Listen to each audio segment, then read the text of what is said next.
Hi there, and welcome back to KGC Engineering. And again, it's been a few weeks since the last video, but I've been making good progress on our mini project. So this video is literally a little update to show you where I've got up to and my plans for going forwards with it.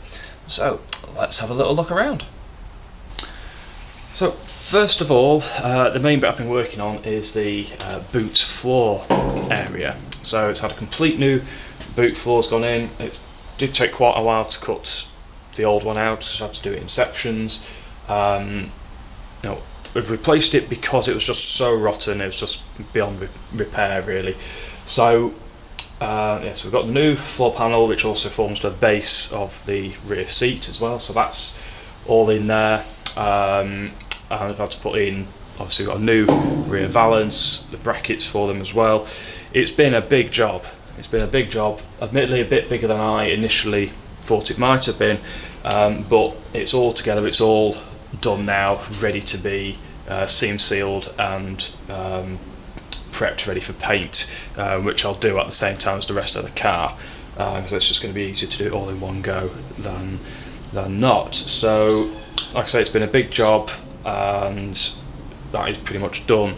We've also got the new battery box as part of it as well, so I made sure there, because again that was just rotten. I think, well, if you're going to buy a new panel, why would you not buy the one with the battery box already fitted? So that's all done at the back end. Now we've got a couple more bits to do. So we've got these fillet pieces, what they're actually called, closing panels, which go in here between the main floor and the wheel arch there.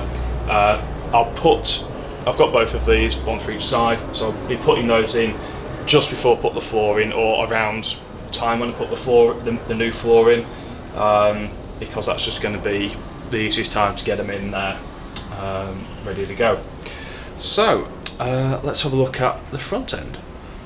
Right, well, here we are at the front end, and finally managed to get the wing attached to the front panel, both sides, so it now really does look like a Mini at long last. Because I've been able to get it on the rotator, I've been able to get in and weld the seam from underneath and grind it back a lot easier than trying to do it this way round, if it's on the level like this. So that is again pretty much all done now. We'll have a bit of seam sealer in there as well before we send it off to paint, just to help try and seal that gap up a little bit more before it gets painted. So that's the front end is also done.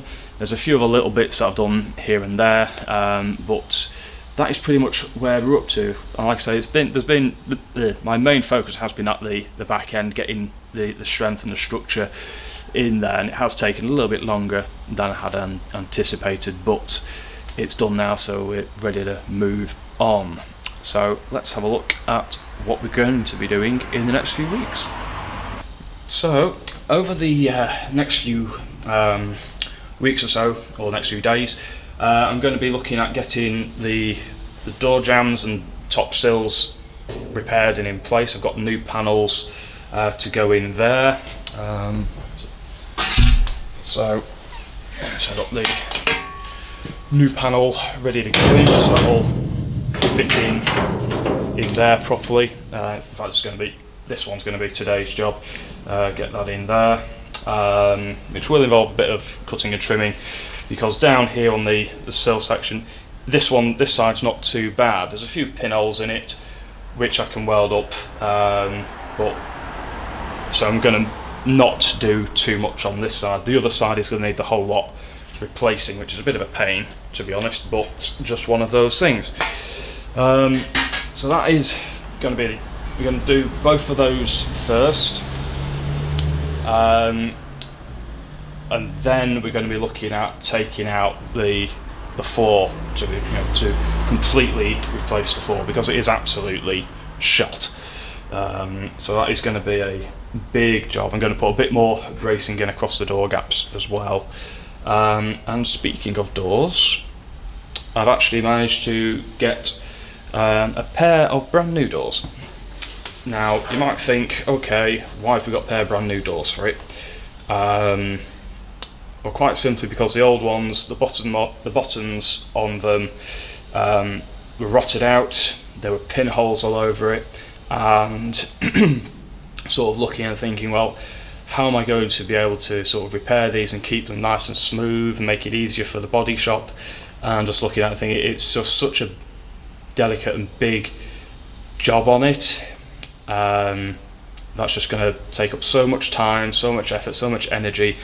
Whereas new doors, they're brand new, they're smooth, they're perfect, they're better than they're going to be better than what I can produce because they're machine made. So got the new doors, both of them fitting in the gaps nicely at the moment. So I'm going to be, whilst I'm doing these kind of repairs, the top of the sills and the floor, I'm going to be putting the doors in and out a number of times just to make sure that we hold a decent door gap all the way around, so we don't get things closing up and tightening or big gaps opening up anywhere, just so that we've got that good solid, we know everything's going to be nice and straight and true like it should be. So that is pretty much where we are with it, and like I say, over the next few weeks got that to do, and then we'll be onto the floors, and then it's a case of going around doing up the tiny little repairs that need doing here and there, but the vast majority, the hard heavy work will be done. We can start looking forward to getting it all seam sealed and ready for the paint shop. Oh yeah, that's, like I said, that's pretty much where we are, and this is obviously one of the new doors that I've just placed in, and it fits beautifully in the gap right where I want it to. So like I said, I'm going to make use of these nice new ones because they're just so smooth, and line up nicely with everything to make my life a bit easier. And I'm all for making my life easier because it means I can get a better job done. So I'll take that out before it falls out. So there we go, that's where we're up to. So again, I know it's been a short video, but if you have enjoyed this video, do make sure that you hit the like button. Feel free to hit the subscribe button as well, because it really does help us out a bit. And until next time, happy classic motoring.